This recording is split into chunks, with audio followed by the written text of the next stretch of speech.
அப்பா எனக்கு வாழைக்கொலையை தொண்டு போலே இருக்கு டாடி. அது தொட முடியாது, வளர்த்தியா இருக்கும்ல, பெருசாக இருக்கும். நான் உனக்கு ஒரு சேலஞ்ச் பண்ணட்டா? என்ன சேலஞ்ச்? நான் வாழைக்கொலையை உனக்கு தொத்து காட்டுறேன். யானி போட்டு ஏறக்கூடாது. ஏற மாட்டேன், வெறும் நானே கையால் மட்டும் தொட்டு காட்டுறேன். அப்படியா?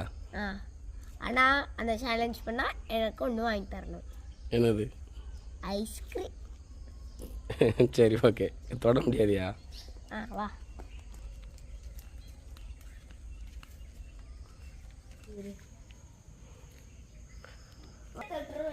காலை கூட ஊன மாட்டேன். அப்படியா? ஓ, இது சொல்லுதியோ? இது கிடையாது, இது போய் அழகொலை தான். ஆனால் இது, ஓஹோ, இதை கணக்கு பண்ணி தான் சொன்னியா? என்ன இப்போ ஐஸ்கிரீம் வாங்க போமா? போகலாம் போகலாம்.